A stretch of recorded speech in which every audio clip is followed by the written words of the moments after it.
Onetake. This is NBA Onetake, featuring yours truly, NBA Onetake for your head, NBA Onetake for your brain. Coming to you live from Brooklyn, New York. This is NBA season preview, 2019-2020 season for the Charlotte Hornets. And let's get to the first thing. They somewhat loses the franchise leader in points scored, assists. He's one of the greatest in franchise history, Kemba Walker. Now he went in the signing trade to Boston, but they bringing in, not saying disgruntled, but a guy who wants to become a starter in this league and has all the tools and requisites in being one, Terry Rozier, aka Scary Terry. Now at the time, people were saying the deal was 3 years, $57 million. Everybody was up at arms about the deal, still questioning Michael Jordan decision making, even though it isn't solely on his. It's Mitch Kupchak, who's overseeing basketball operations. Okay, Terry, they losing Kemba is huge because, you know, they couldn't give him that super max deal, which I felt, yeah, they shouldn't have, because, you know, he's coming to 30 years old. So even though he's my Rice brother, Rice rated for life. But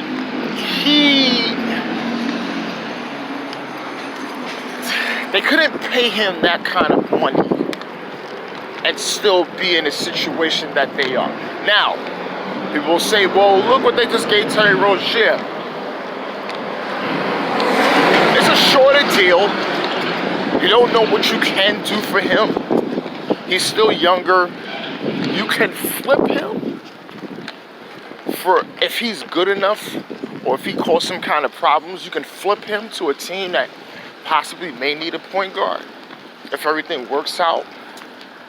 If it's just issues beyond just of the game of basketball or what's happening on the court. Maybe it's something else, personality, and he could be disgruntled the way he was feeling a little bit at Boston. Maybe the Boston thing was just a little overblown, like he said. It was just more of a guy's expectations for one another. But now he got free range. But they can still flip them, right? If they decide to do so.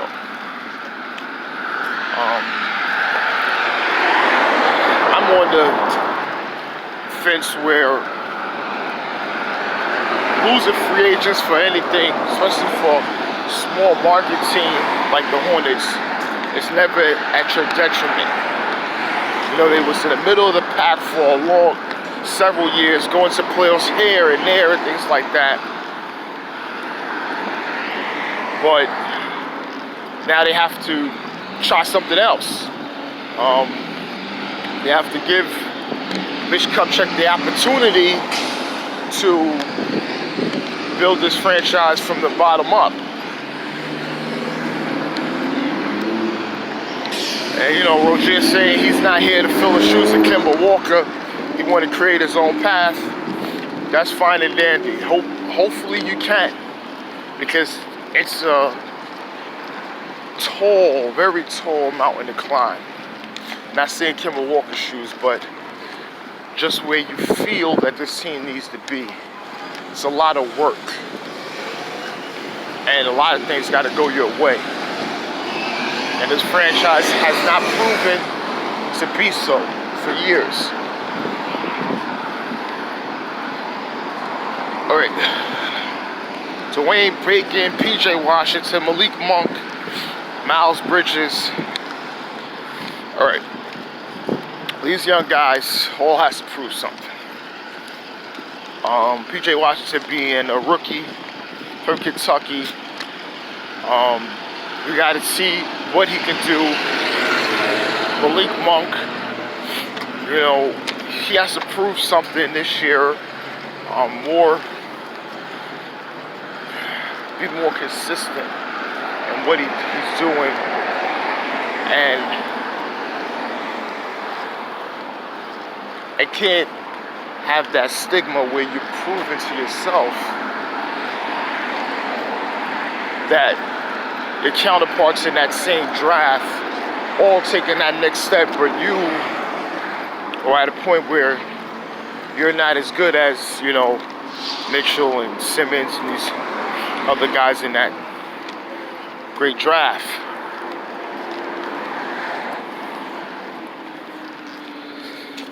And Dwayne Dedman, he's another one. I mean, Dwayne Bacon, he's another one that has to prove himself. He's gonna have opportunities. And Miles Bridges, he came on good. He has the highest ceiling out of all these young guys.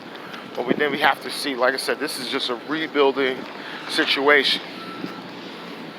Is Michael Jordan the worst owner in the NBA? When it comes to wins and things like that, I don't think he's the worst. I always say Robert Sarver is worse than him. You could say James Dolan.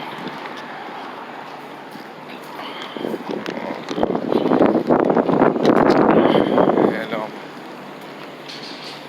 the owner of Minnesota, Glenn Taylor. These guys are bad owners. Just from a winning standpoint, that's all I see it about. But Jordan's not the worst owner, but he's one of the worst record-wise. Just seeing what it is.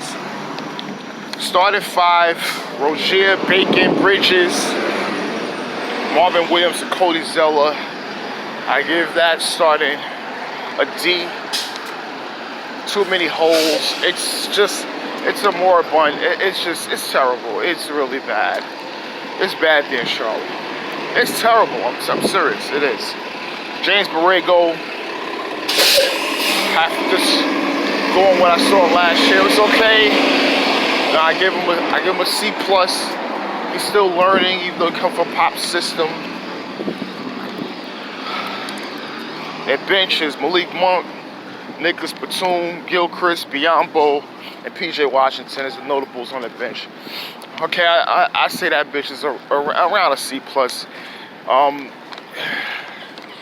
You got Batum, these guys, and they just tied up in contracts, Biyombo. These contracts are just terrible. This is a damn shame. Excuse my language. It's just a shame. You know, and it's sad. It's real sad. It's like, what the hell you could do with this roster?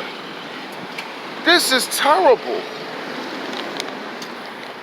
I mean, I know James Borrego's going to play hard, but my God. My predictions, they're going to go 21-61. That's just being nice. I don't think this team may win 21 games.